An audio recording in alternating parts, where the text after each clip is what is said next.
kita mengenali untuk SEO ini sebenarnya ada dua kategori utama ya, yang kita sebut on-site SEO dan off-site SEO. Kalau on-site berarti kita search engine optimization-nya dilakukan di situs yang milik kita ya, yang punya kita sendiri, kita punya kendali. Oke. Kalau off-site ya di luar itu. Oke. Apa sih yang kita lakukan on-site SEO itu? Berarti kita melakukan aktivitas di situs kita untuk meningkatkan visibilitas organik.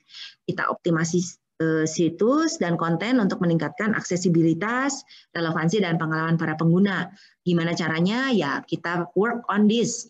Keywords, content, page title, meta description, heading, dan site speed. Ya. Kemudian, biasanya kita melakukan secara spesifik. Kita cek keywordnya. Apakah keywordnya sudah sering dipakai oleh konsumen? Apakah itu top keyword yang menyangkut produk kita? Nah, nanti kita harus masukkan ke dalam situs kita. Ya. Kemudian kita juga akan ngecek technical auditing. Apakah situs kita sudah bisa dijelajahi dan diindeks dengan tepat? Targetkan secara geografis. Lokasinya ya, maksudnya kan kayak tadi ya, saya lihat Niaga Hoster, berarti dia karena kita di Indonesia, makanya dia munculin itu dulu. Ya, oke. Dan kalau bisa bebas dari keterbatasan user experience error. Ya. On-site optimization berarti meningkatkan apa? Meningkatkan website structure, internal navigation, ya gampang dicari lah gitu, enak browsing-browsingnya. Nah ini sebenarnya sangat terkait sama apa yang kalian lihat di dalam web analitik. Ya, oleh karena itu berhubungan. Kalau kita pengen tahu apakah SEO kita itu baik, sebetulnya nanti akan tercermin juga di dalam web analitik kita. Ya, oke. Nah, jadi kita harus align on page, konten relevan, membantu memprioritaskan beberapa area kunci dan mentargetkan frasa pencarian yang relevan. Yang terakhir adalah user experience. Kita berarti menjamin bahwa konten itu menunjukkan EAT, ya, seperti authority test, dan mudah digunakan, cepat, akhirnya juga menyediakan pengalaman terbaik yang ada pengguna dibandingkan dengan kompetitor. Nah, kalau offsite gimana? Kalau offsite berarti aktivitas yang dilakukan di luar situs untuk meningkatkan sama ya, masih organic visibility. Ini seringkali kita sebut sebagai link building, bertujuan meningkatkan jumlah reputable link dari situs lain karena search engine menggunakannya sebagai nilai vote of trust ya. Nah, link dari situs dan halaman dengan trust, popularity, dan relevansi yang lebih tinggi itu pasti akan lebih tinggi nilainya ya dibandingkan dengan situs yang nggak baik ya, yang tidak diketahui, tidak trusted ya. Makanya kualitas dari sebuah link itu adalah signal terpenting.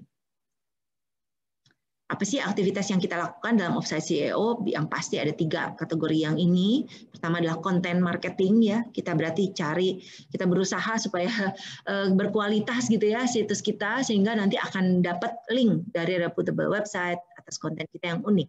Dan juga kita menciptakan konten yang sebaik mungkin membuat orang mau bikin link ke situs kita.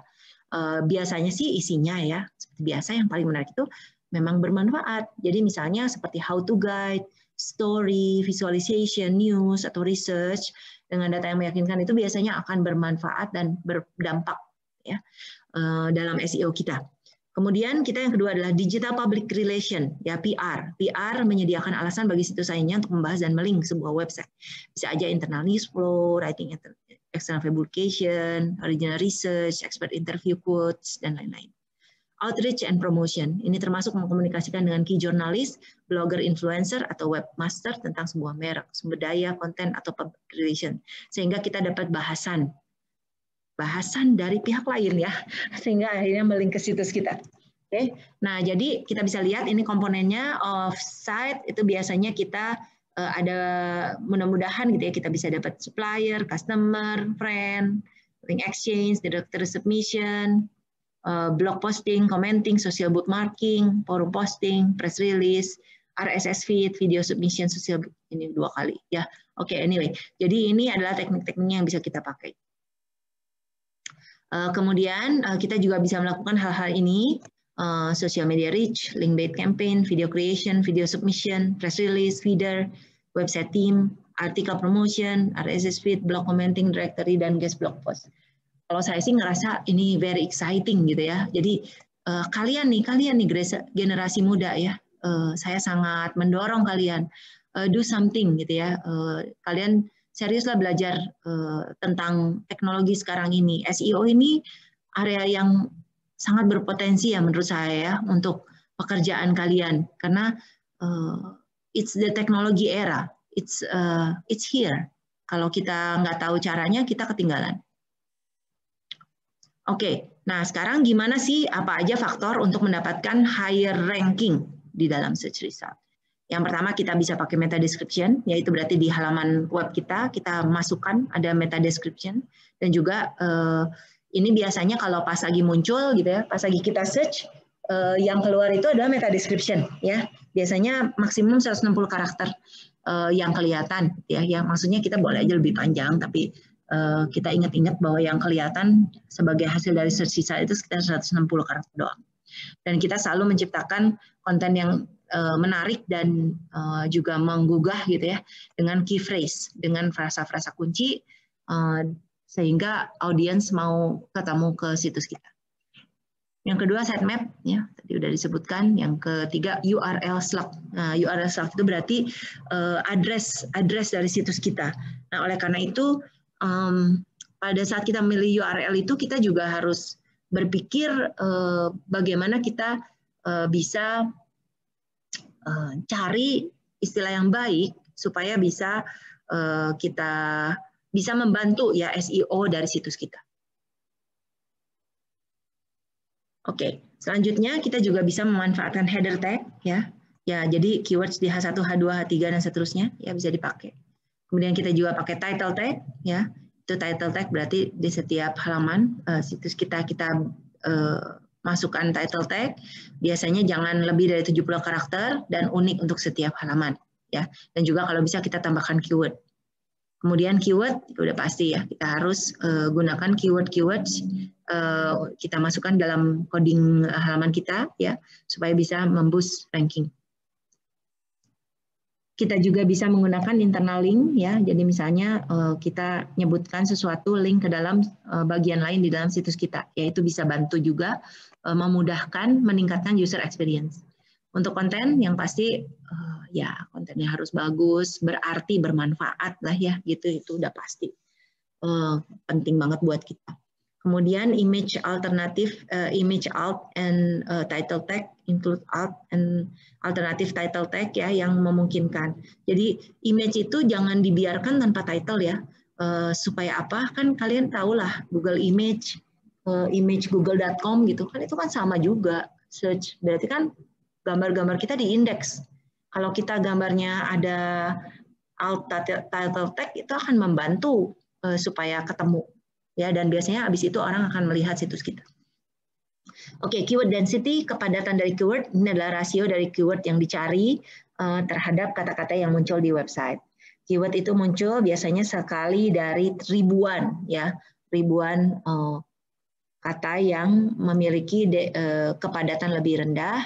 Higher keyword density itu berarti punya chance lebih tinggi, ya, maksudnya memang si keywordnya itu sering muncul gitu ya, sering dicari orang ya. Oke.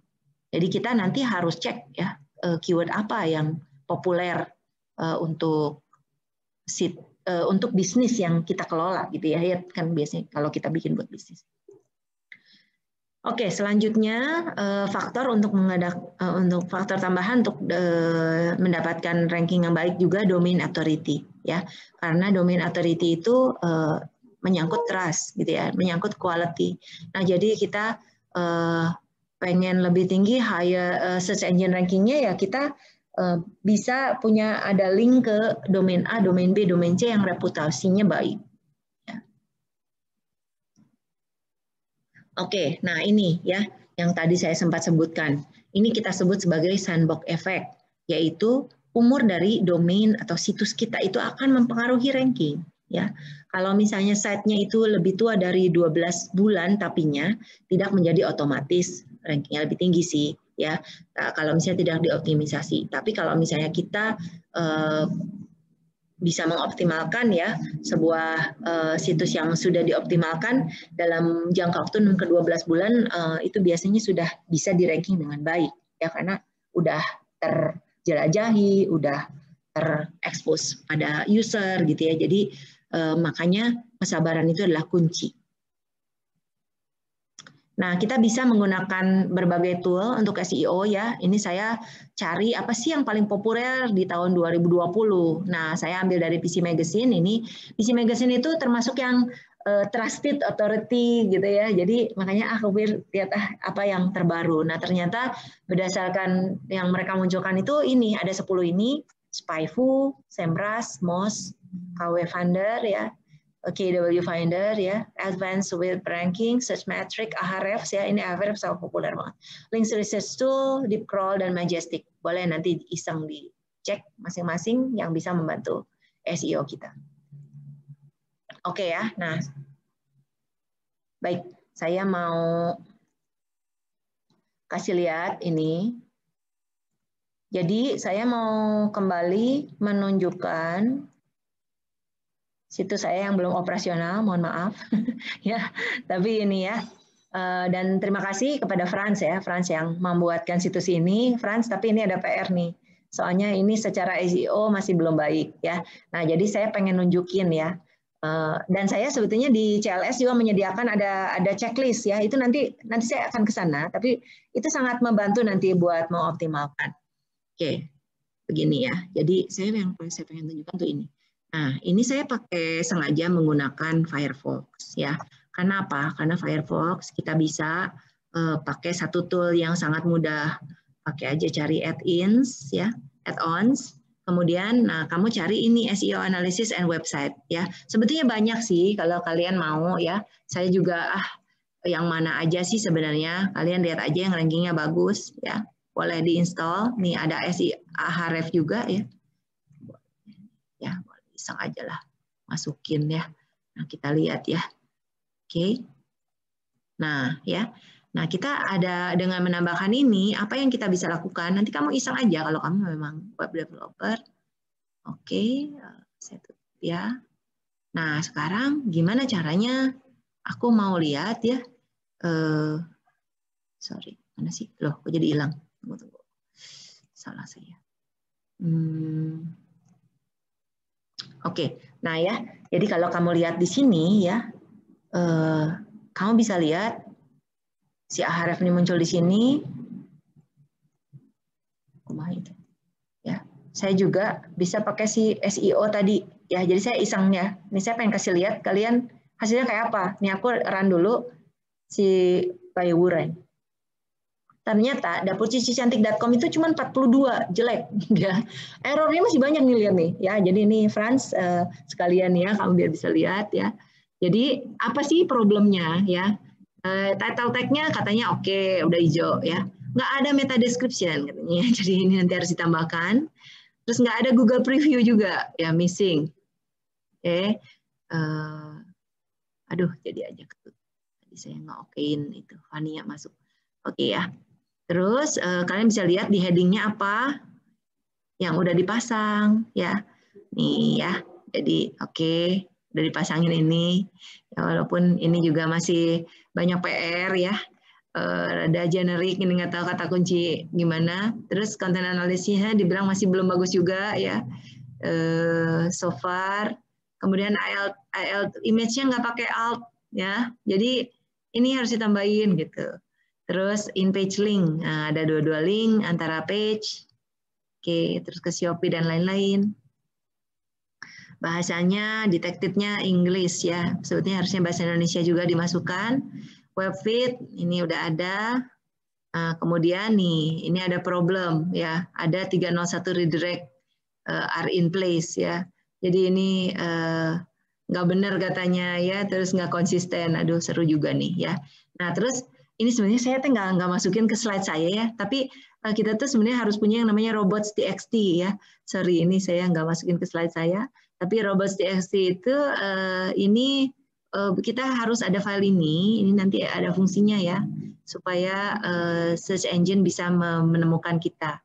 Kemudian ini sitemap udah ada, sitemap validity, apakah cocok? Ya, lumayan bagus. URL parameternya oke. Href tag nggak ada katanya ya. Broken link ada satu ini. Terus, nah sekarang kita lihat mobile ya.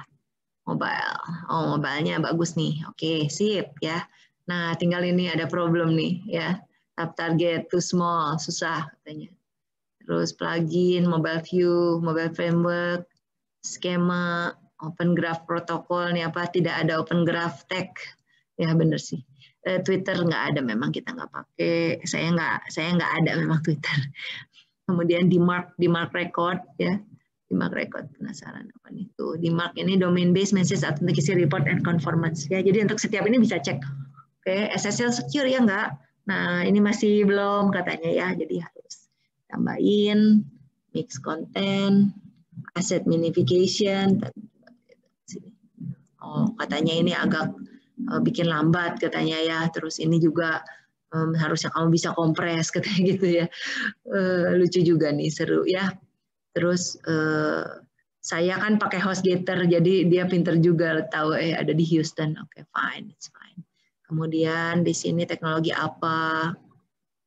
Seru ya, coba enak kan bisa dilihat. Nah, berarti ini kita masih berproblem, which mean we can optimize this better, gitu ya. Kalau kita udah udah optimize, pasti nanti akan lebih bagus, ya. Ini juga sebetulnya bisa ditambahin lagi.